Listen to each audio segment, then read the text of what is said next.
Hi, this is Sanjay Parihar. I'm from Houston, Texas, and I'm a technologist.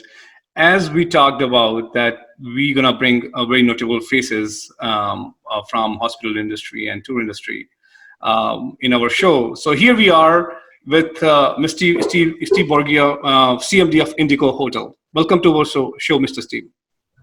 Thank you. Thank you very much. Thank you very much for joining this. Thank you. Thank you.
Thank you. Thank you very much. Thank you very much for joining this. Thank you. Thank you. And along with Mr. Steve, Rohit is also with us. Thank you, Rohit. My pleasure to have you here. Absolutely.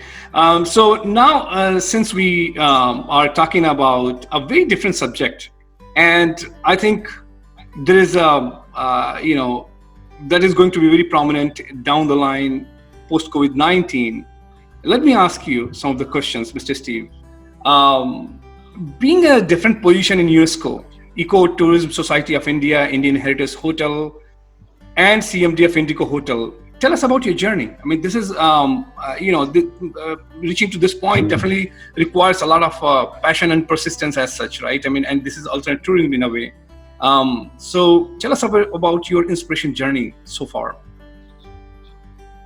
I think for me, it was not a journey. It Uh-huh. was myself.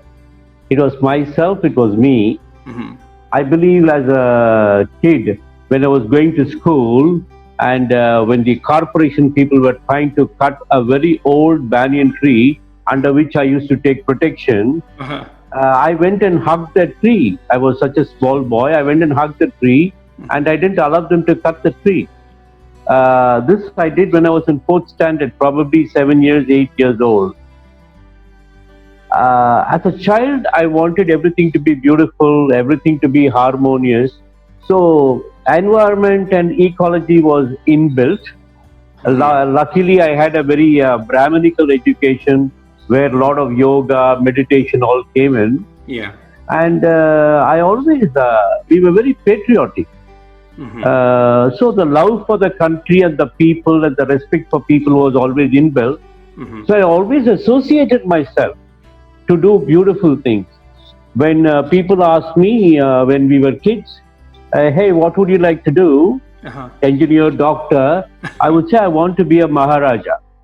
And That's everybody good. would laugh. Hmm. My classmates would laugh, probably because I was the poorest boy in that school, because I studied with a lot of film stars' children and bureaucrat children, because I wanted Sanskrit education. My father wanted to give me Sanskrit education, yoga, meditation. And my principal thought I was joking. So one day, and she warned me, you should never say that. Say you want to be a doctor, you want to be an engineer, you want to be a teacher, a professor. I said, no, I want to be a Maharaja. So one day she boxed my ears, dragged me to her room and said, why do you want to be a Maharaja? You want money? Take it. And she threw some coins at me. I picked it up, gave it to her. I said, no, it's not the money. I want wherever I am to be beautiful. Because the king is the only person who keeps his land beautiful. He feeds his people, he builds palaces, he builds temples, and he takes care of beautifying the kingdom. He protects, and that is what I want to be. Mm-hmm. And believe me, she had tears in her eyes when I said that. She thought it was the king, the money, the gold. Mm-hmm. And luckily, I lived with it so much. Mm-hmm. Today, I have made that my profession. But making me the past president of Ecotourism Society, which I founded, or the chairman of Rural Tourism Society, or even the vice president of Indian Heritage Hotel Association, which is the Association of Palace Owners, this came by. I didn't look for it.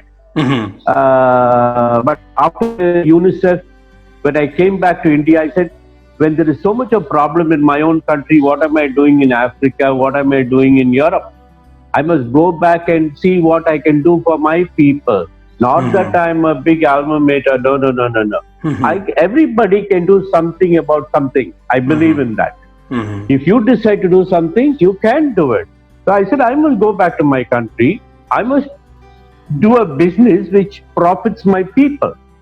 So I came back to India. What do? I looked for a business which can employ a lot of people. When the recession was at its peak in 1994-93, India had a big recession. Everybody was losing out. So I went around. By chance, I went into a village, a dilapidated village. I believe 100 years ago, the Muslims and the Hindus fought there and everybody ran away. And I saw the dilapidated village.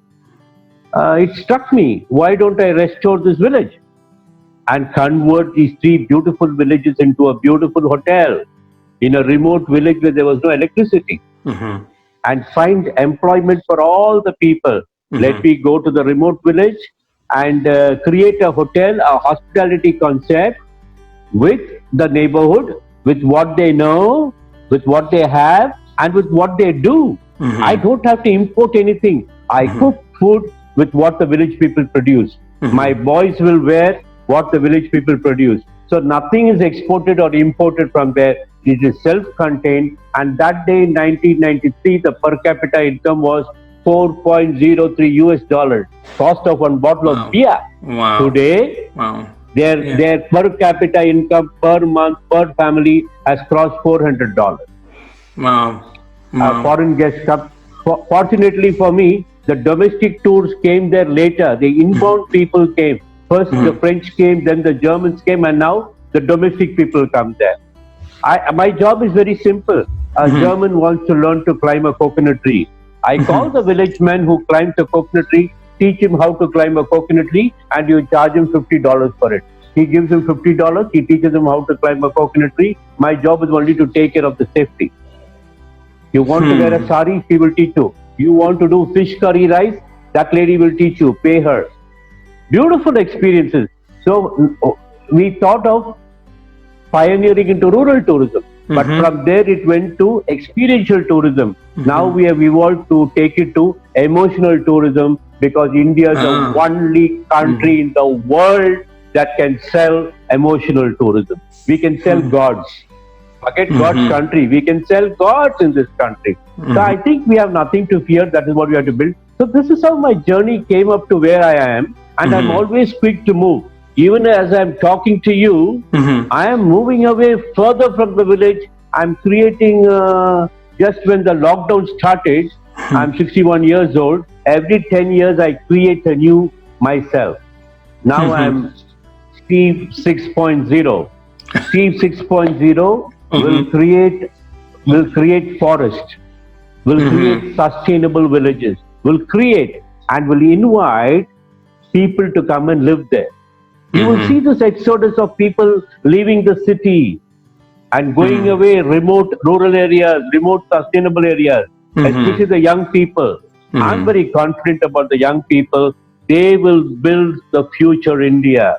They will build an earth caring, earth loving India.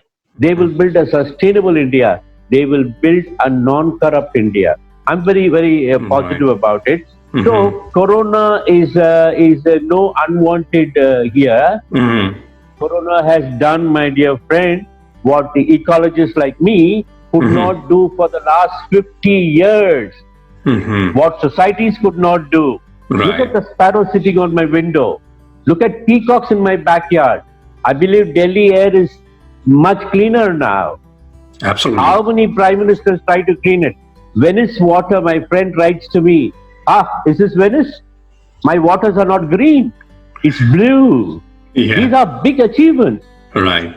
So this has been my journey, and I'm here. Great. And like you mentioned, this goes back to the principles of self-sustainable society and community.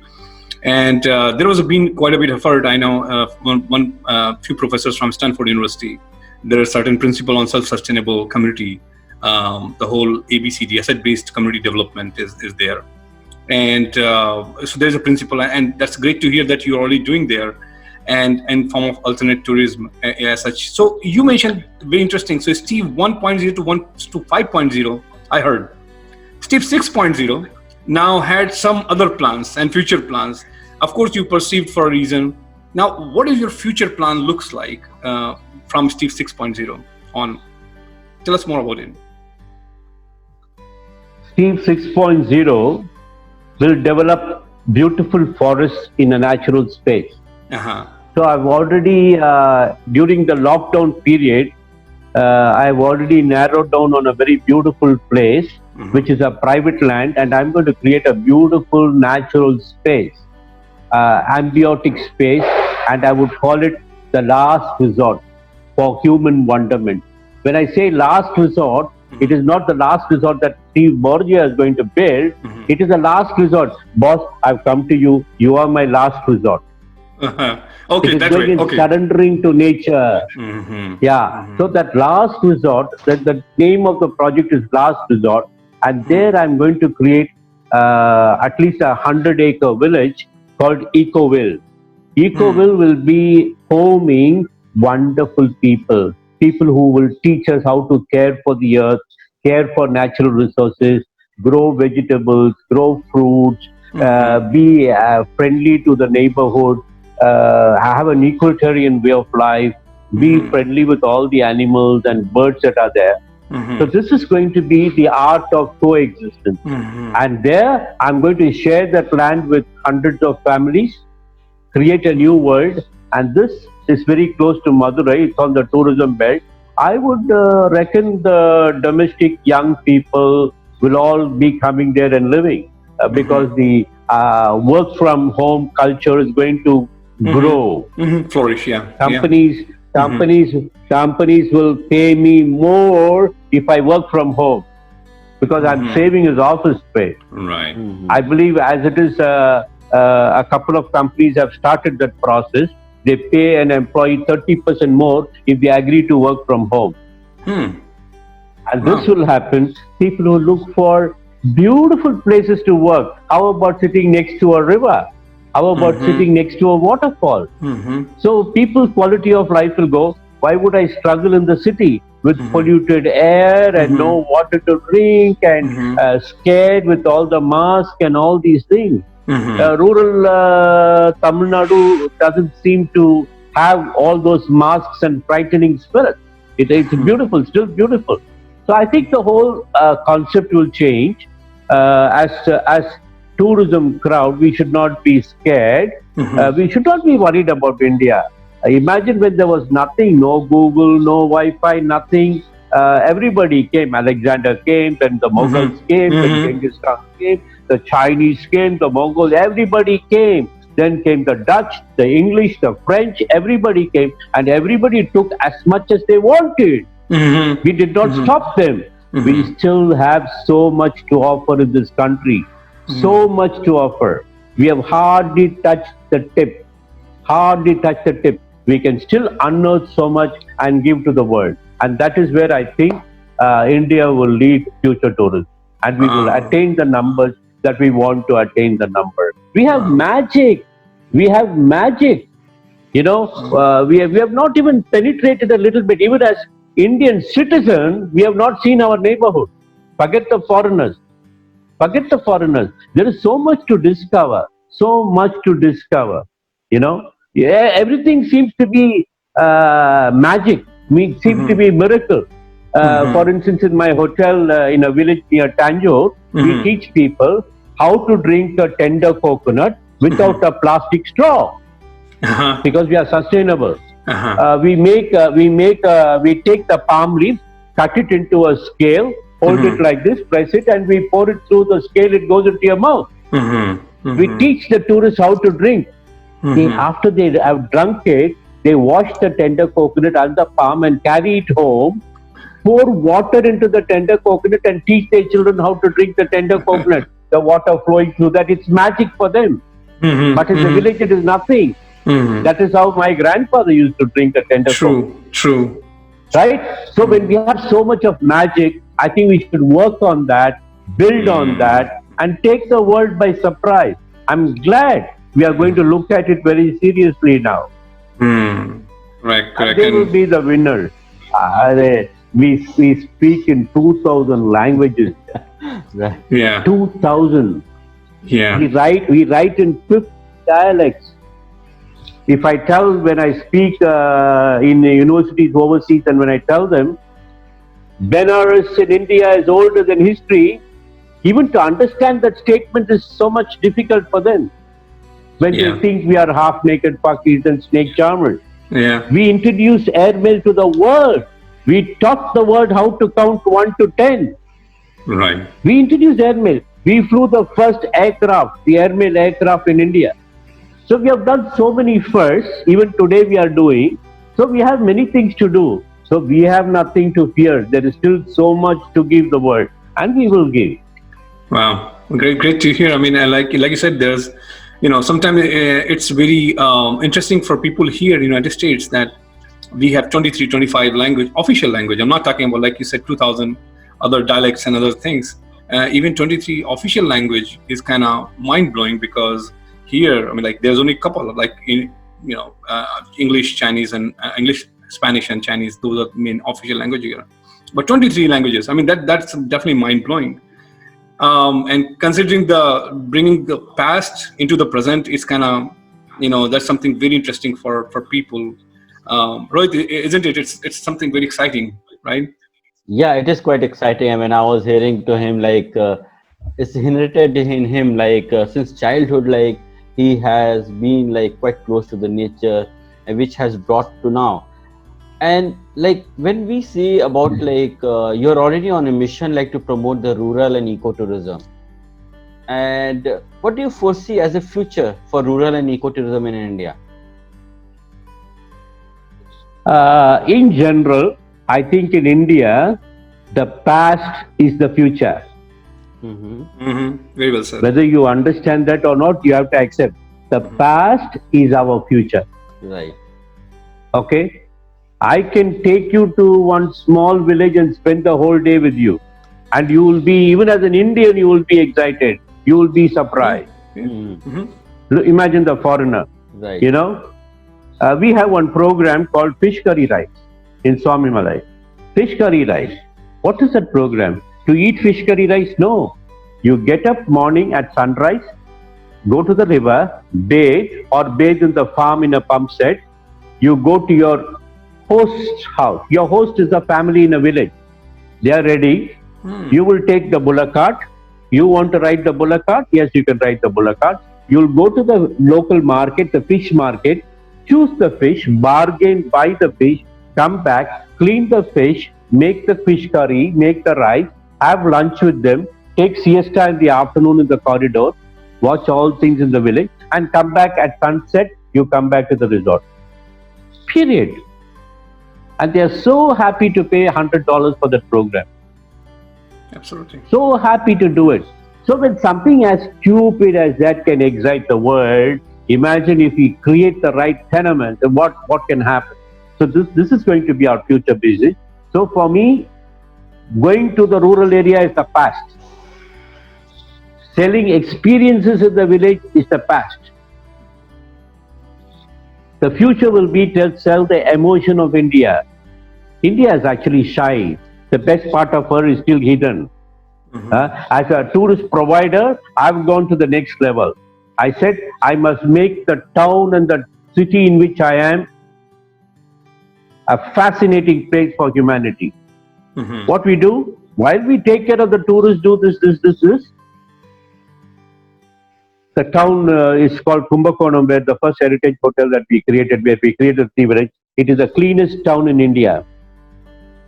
Its railway station is the cleanest railway station. The town has 57 air-conditioned bus stops with ATMs attached. Can you imagine in a village? No. Wow.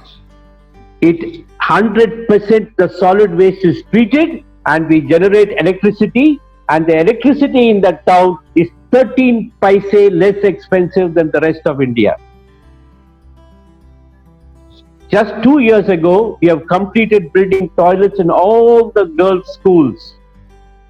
8 years ago, nearly 42% of the girls' schools never had a toilet. The girls had to wait till late evening, go home, wait for the sun to set, go to the farm and pee. The boys, of course, peed for the tree. Today, all girls' schools have toilets. There is no manual scavenging. We have a prototype machine and we have reproduced, everybody has that machine. So a lot of schemes like this have gone through. We renovate temples. We are not the mayors, we are not the government. We make sure we go to a rural area, look at the neighborhood, see what they know, learn what they do, and give them what's over. Wow. So this has become a kind of a development story. Now we are going to the post-corona. Everything will be different from pre-corona. You will be different. I will be different. The way I think will be different. The way you think will be different. The way the whole world will behave will be different. It took a good handsome 40 years for India to even learn to stand in a queue, right? But see how quickly this transition is going to be.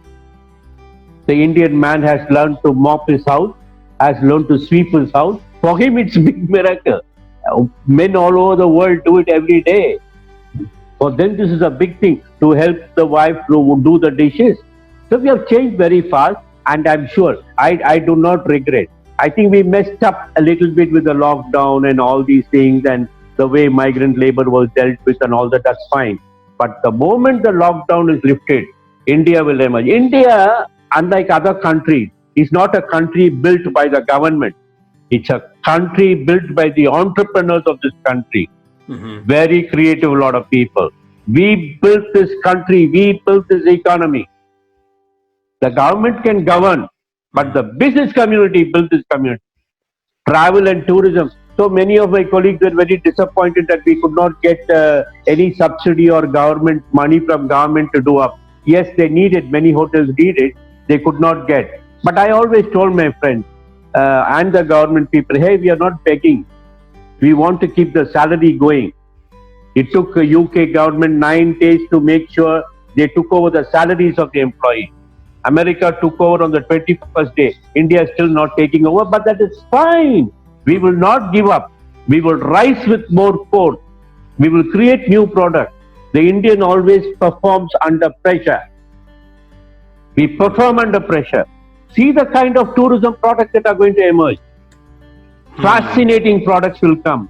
We will now penetrate. It is not going to be, say, in the south. You land in Chennai, you drive through Pondicherry via Mahabalipuram, then you go to my place, Swami Malai, then you go to Tanjore, Madurai, off to Kerala. Now you will see we are searching for nook and corner. When you go deeper, it becomes more aesthetic, more beautiful. Then we spray some ecology, some heritage to it. We have multiple destinations to do and not just 2 or 3. We will have so much to do. We can take so much people. So the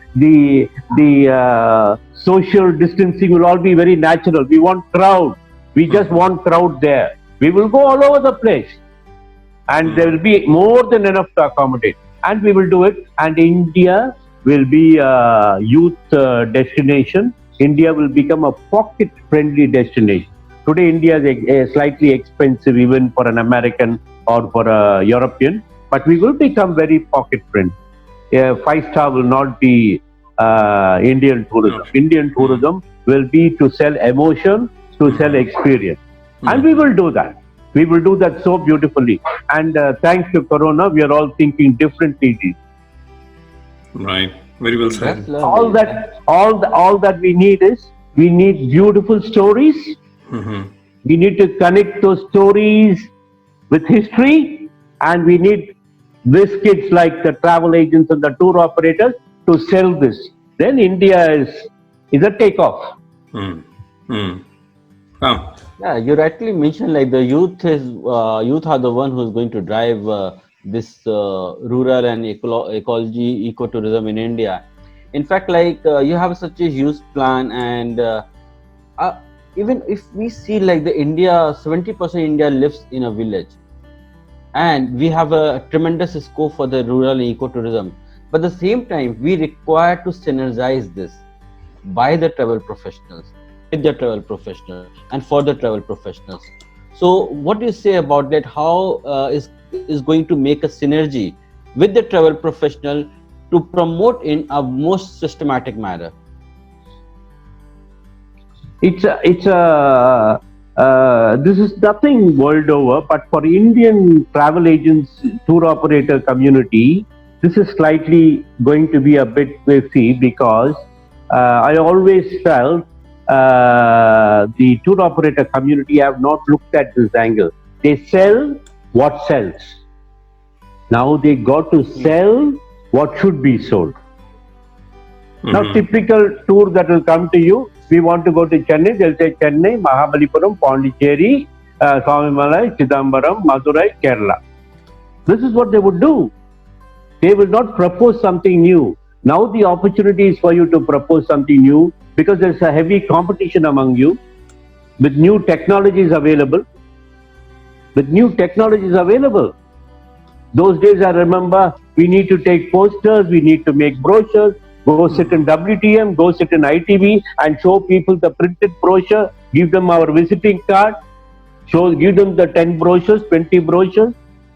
Today you don't need any of these things. Right. We are going back to the good old days when people came without seeing and hearing, but they know India is a land of emotion. India is a land of experience. We want to see this, we go there. You cannot see. The other day I saw a little boy, there's a German group, I think, that was walking around Mahabalipuram. Suddenly they saw one boy taking a few ducks for a walk. And the boy noticed the foreigners were looking at him. He called them. He didn't know a word of English. He called them. They came to him. He said, duck, duck. Vatu. In Tamil he said Vatu. He said duck, duck. Oh, duck. Okay. Look. Just using words.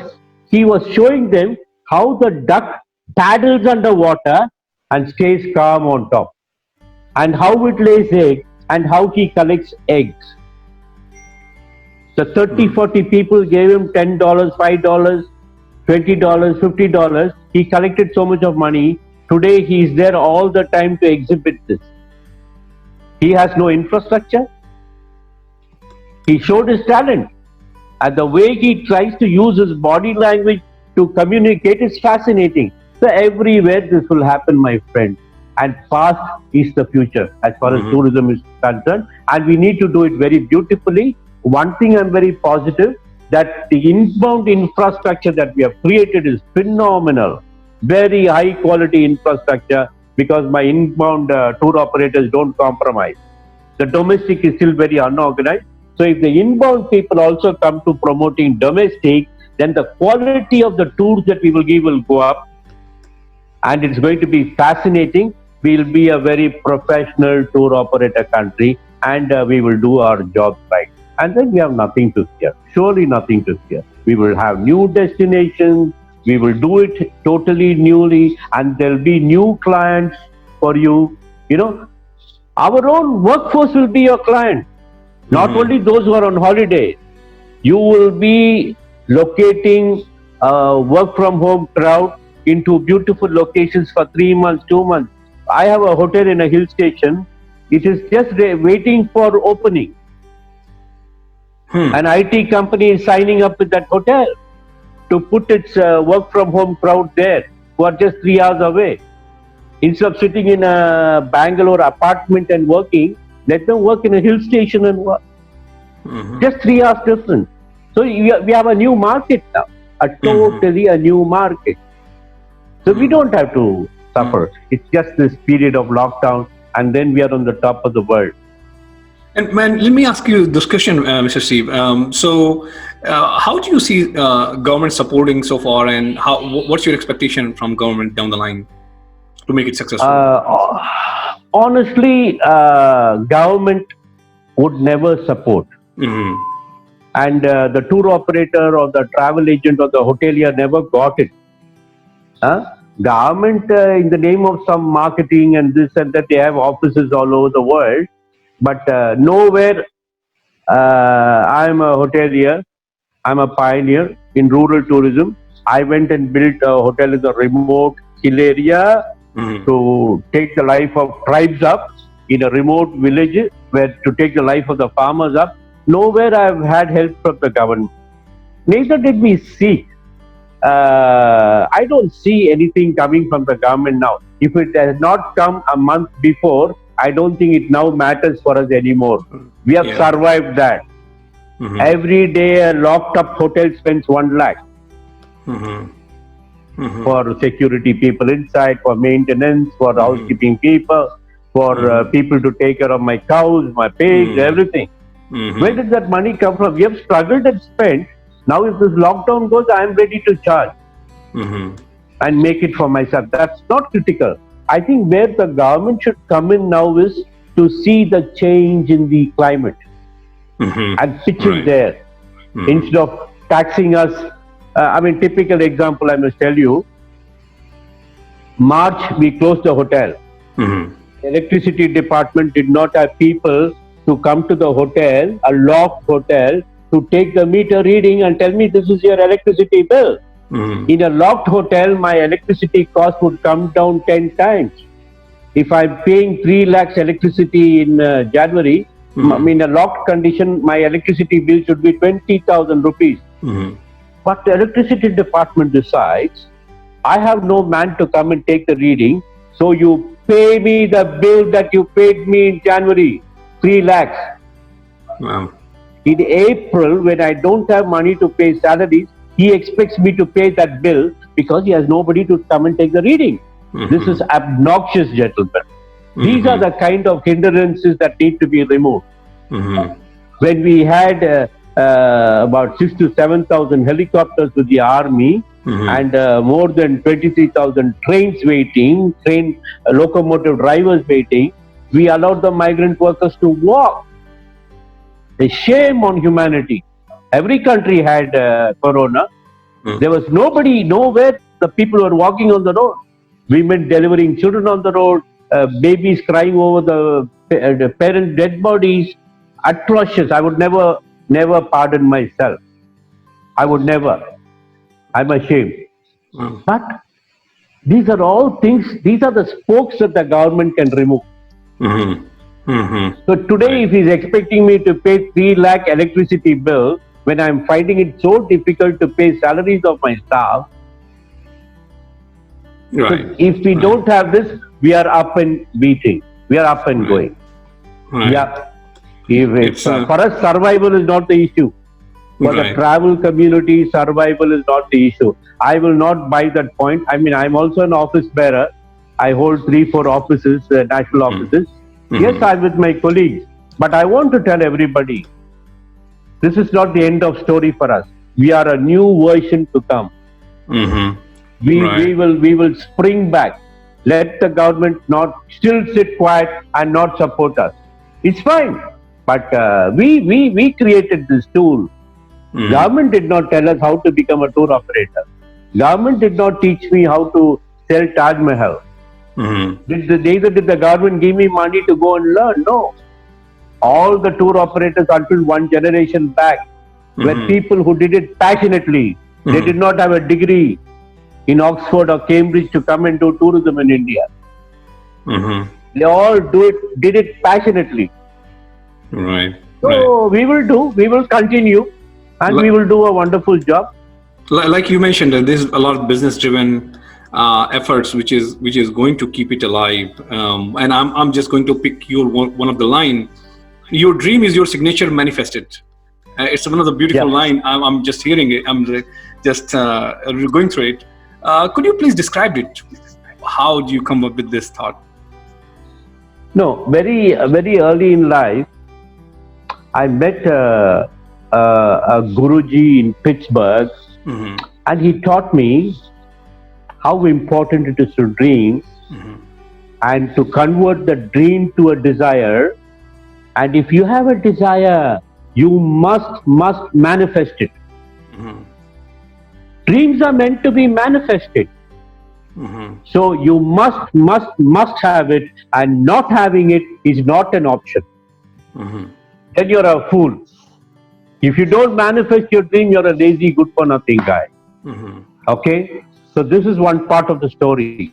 So you should not say, I'm not born with a golden spoon. I'm not a Tata son. I'm not Birla's son. I'm not Baba. That's another escape route. No. There is something called divine intelligence, and it is available to all in form of grace. It will not give us degrees, it will not give you doctorates, but it is available to all of us to manifest. And we must manifest. We cannot say, I'm not born with a golden spoon, I'm not Tata, I'm not Birla. No. Anybody with 2 hands, 2 eyes, 2 legs is a Tata or a Birla, and we can do the same thing. It's by excuse we choose not to do it. Right. So you must do it. Not doing it is not an option. Absolutely. I just, as a child, I said I want to be a Maharaja. Today I do everything that the Maharaja does. You know, I'm surprised. God has been so kind. He's not a bad fellow. He's a good chap. He wants to help all of us. He's not an hindrance. So I believe in that, and I believe in divine intelligence. I was not a very brilliant kid in school, but I was a different kind of a kid. Different kind of a kid, to the point that everybody thought I was slightly, not normal. I would do abnormal things when I was in school. So, but it's okay. Today, all the innovation comes from there. Yes, all the innovation comes from that abnormal thinking. but you need fire in your belly. You need to react to a situation. You can't keep sitting. All of us have apples and coconuts falling on our head. We ran and we put one band-aid, but we needed one Newton to come out with a theory. So many people have had apples fall on their head, right? We took it and we ate it, or we put one band-aid. True. It's a different thinking, looking at it differently. How many people have demolished their homes, beautiful homes in villages, and sold the land, or built an apartment there? No. Right? And then it just grows. Every hotel of mine has a museum. Every hotel of mine has a museum. And it has a phenomenal thing. There was this Madras Central Prison. Everybody knows it. It's there in every movie. Just because my former chief minister was arrested and kept inside that the prison, when she came to power, she decided to break the prison and razed it to the ground. 1735, the prison gates and the prison wall came from Birmingham by the British. She broke it, and it was given to some contractor to clear that space. I tried to stop it. I went to court. I lost the case. But then I bought the gates from the fellow. I kept it in my museum in Swami Malai. All the guests who go stand in front of it and take a photograph. Uh-huh. When the government decided to break the Mint Palace in the heart of Madras city, I stopped it. 8 years I fought a battle in Supreme Court. Finally, I had to compromise, and then the judge said, "Would you like to buy that palace?" I said, "I don't have 600 crores, Uh-huh. but if we can do one thing. That gentleman who's breaking the palace wants that land because he wants to build a shopping mall. I want to save that palace. You sell the palace to me, give him the land." So I bought the palace for 8 crores, removed it stone by stone.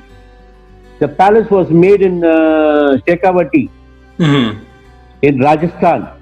Stones were transported to India, Madras, and the palace was built there. And that's again a 17th century palace. The tallest building, so it had the Madras lighthouse on top. I removed it, carried the stones all the way to Tanjore, to my hotel, and I built the palace there. Rebuilt that palace. With the same stone. It took me 2 years. I did not lose one stone. And that's my reception and my museum today. So there's a story. That is tourism. And now we will look for all that. We will look for all that, and we will create a new India. The world will see India with new eyes. Wow. Like you said, India though, which you can't see. which you can't see, and a lot still needs to be explored. Well, we need to explore one more thing. You've been receiving so many awards and not talking a lot about it. So our audience will be very interested in learning about the awards which you had received in so many years. I mean, awards never sort of satisfied my thirst to do beautiful things. Mm-hmm. Honestly, if you come to my room, not that I want to humiliate the award, sometimes I see an eco society giving you an award in plastic, which is 1.5 thick-inch plastic. It will never degenerate for the life. Such a big plastic sheet on which it is written all sorts of things, Government of India, blah, blah, blah, blah. What do I do with that award? So what I do is I fit it up, I nail it to the wall and write "Way to the museum." Mm-hmm. It's very good for that because it will never degenerate. A little bit of rain, it will become like new. In my back room next to the loo, today, those days we never needed a shelf next to your potty. But today you need, because you're on your phone and you have to keep your phone there. So I nail up some of the awards on the wall and to keep, it's like a little stand. Mm-hmm. Every day you get awards. Every day you get not only awards, you get memento. You go to speak somewhere, they'll give you a shield. Mm-hmm. I've not achieved anything. I speak a lot, so you give all this, I do this. At one point of time, I stopped receiving awards, even Government of India awards, because I pioneered. You awarded me, you recognized me. You should not do that year after year, year after year. We should encourage the youngsters, right? What's the point in going on awarding me as India's best eco hotel, India's pioneered rural tourism hotel? No, it is established already, right? It should be given to young people. Awards are meant to encourage, more to recognize. So I've stopped taking awards, but the country has been very benevolent. Even the global societies have been very benevolent. They have recognized our efforts as pioneers, and we are very happy about it. Now all these awards become road indicators and stands and all that. If they give me in plastic, I'll tell them, don't give me plastic awards. If you give me, they'll become stands somewhere. And very promptly they'll become. Yeah. Awards are meant for picking up talent and, Great. I mean, and while we are about to wrap up our call, the travelers have a different mindset, the inbound and, within India itself. So what's your advice to the travelers in post-COVID-19 era as such? Show them, let them see India with new eyes. My One Village Hotel for the month of July is doing 20% occupancy for foreigners in July, which is not the season. With domestic, it is doing about 60% occupancy. Yes, there will be some cancellation, but it's okay. As providers, we got to come down, make the holiday very flexible. I continue to take bookings, but we allow them to book and cancel 5 times free. Mm-hmm. They can go on shifting, convenience. When they are confident, they can come. Mm-hmm. And now all that I talk to them about, as soon as the car comes, we tell them, please remove your footwear. We pour neem water, saffron water, wash your feet. Meanwhile, my boys will clean your shoes and sanitize them. We have to give them the confidence. What we have done for you in your room. We have social distancing in the eating space. Sit in the garden and eat natural food. We have immunity food for you. We got to sell India in all possible ways and provoke people. And we are now concentrating on the youth, cycle groups, motorbike groups, young couples, married couples. Bring your old parents, leave it here. We will take care of their health. You go, you enjoy yourself. So we are trying to motivate them to help. Once the young people start moving and going back and telling people, hey, all is well, we had great time, then you see what is going to happen. Then everybody will come. India, we are very weirdo people. In any situation, we look for a leader. Once one person shows the leadership, then we'll all follow. We don't want to be the leader. So we are trying to make the young people our leader, and then we will all move. Yeah, I think there's a big role for social media to play. Right. Our very sanitizing will become a message. The way we have sanitized our hotels. It's nothing new for me in the village. When somebody had chicken pox or smallpox those days, we hung some neem leaves in front of our house with some saffron. So everybody who crossed my house, they knew they had to keep away from my house. So I never went to their house. They never came to my house. They respected. When they saw the neem leaves hanging, that is God. So we'll do this and we'll keep going. And early morning, my grandmother will make, with a neem leaf and saffron, she'll make a small ball and come and put it in all our mouths. We are not affected, but to prevent. Because there's one person in the house having chicken pox. We took care of ourselves. There was natural social distancing. We washed our feet. We washed our hands so many times. I remember as a child.